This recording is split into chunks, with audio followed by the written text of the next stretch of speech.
ఫలితాలన్నీ ఇప్పుడు వస్తున్నాయి, అందరికి మనం చూస్తున్నాం.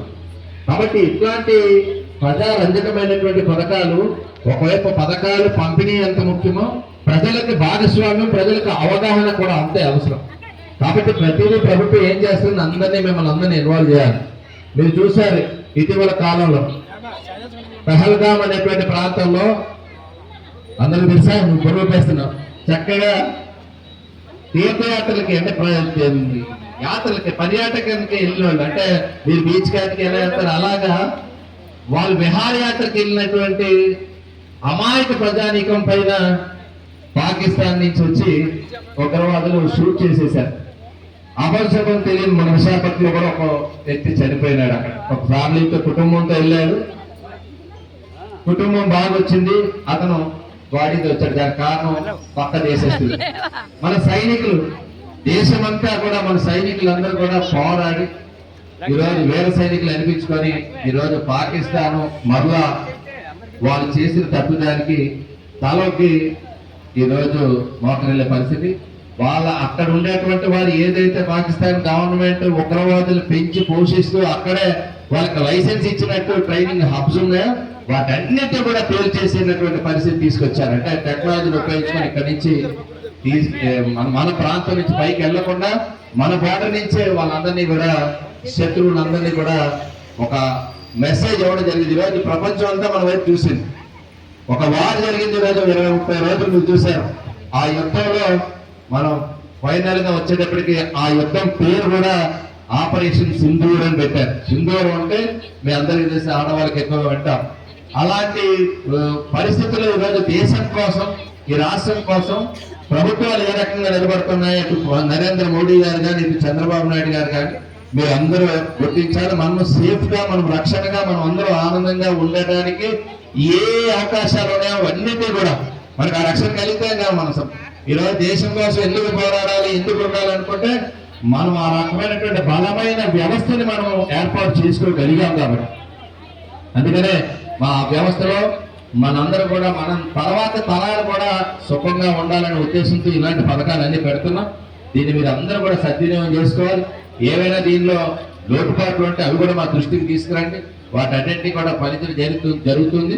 ఒకవైపు హౌసింగ్ కానీ, ఎక్కువ హౌసెస్ కానీ ఇవన్నీ కూడా అర్థాంతరంగా వదిలేశారు. చాలా మంది మహిళలకు ఇక్కడ లబ్ధిదారులు కూడా ఉన్నారు. ఆ టిక్కో హౌసెస్ రంగులేసి వదిలేశారు. ఆ ఇల్లు నిర్మాణం ఇప్పుడు పూర్తిగా చేసి వాళ్ళకి 6,000 కోట్లు బకాయిలు పెట్టారు. ఆ బకాయిలు అన్ని తీరుస్తున్నాం. 1 సెంట్ పట్టా ఇచ్చి అక్కడ ఇల్లు నిర్మాణాలు ఆపేశారు.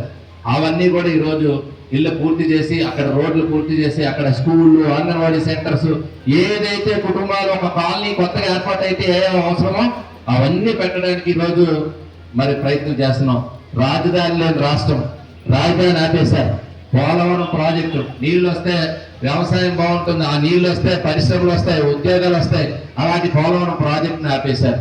సో ఇవన్నీ కూడా మనం ఈరోజు పునఃప్రారంభించుకున్నాం, నిధులు సమీకరించుకున్నాం. మొన్ననే ప్రధానమంత్రి గారు విశాఖపట్నం వచ్చారు, అమరావతి వచ్చారు. 2 కార్యక్రమాల్లో శంకుస్థాపనలు చేసిన తర్వాత పనులు పురోగతి ఉంది.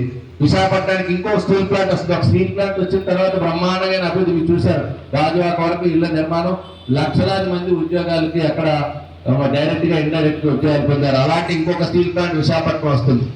కంప్యూటర్ కి సంబంధించినటువంటి విజ్ఞానం పొందిన అందరూ బయట రాష్ట్రాలు, బయట దేశాలు పోతా ఉంటే మన విశాఖ నగరానికి TCS సెంటర్ తెచ్చి 10,000 ఉద్యోగాలు త్వరలో వస్తూ ఉన్నాయంటే ఇవన్నీ కూడా చదువుకున్న విద్యార్థులు బయట రాష్ట్రాలకు, బయట దేశాలకు పోకూడదు, మన ప్రాంతాల్లో ఉద్యోగాలు కలగాలనేటువంటి నిర్ణయాలు.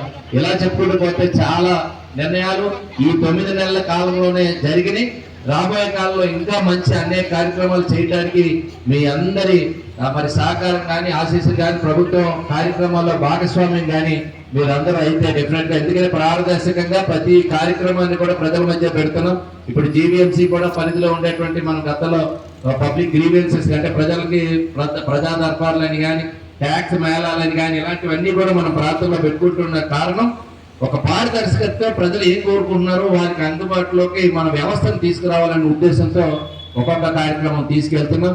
దీన్ని అన్ని కూడా మీరు అందరూ కూడా సద్వినియోగం చేసుకోవాలని చెప్పి మరొకసారి మీ అందరికీ తెలియజేసుకుంటూ, మనందరి ద్వారా ఈరోజు ఎవరైతే వీర సైనికులు మనకి ఇప్పుడు ఈరోజు చాలా మంది ప్రాణాలు కూడా పోయి పోయిన మనందరినీ రక్షణలో, ఈ దేశాన్ని రక్షణలో పాల్గొన్న ప్రతి ఒక్కరికి కూడా మీ అందరూ కరతాళ ధ్వనులతో వారికి మనందరం కూడా మనం నివాళులు అర్పించాలని చెప్పి తెలియజేసుకుంటూ మరొకసారి మరి సివిల్ సప్లైస్ వారికి, అదేవిధంగా ఏజెన్సీ వారికి మంచి సర్వీస్ ఇచ్చి వినియోగదారులందరినీ కూడా పూర్తి స్థాయి, సంతృప్తి స్థాయిలో మీరు ఉంచాలని చెప్పి మరొకసారి కోరుకుంటూ ధన్యవాదాలు.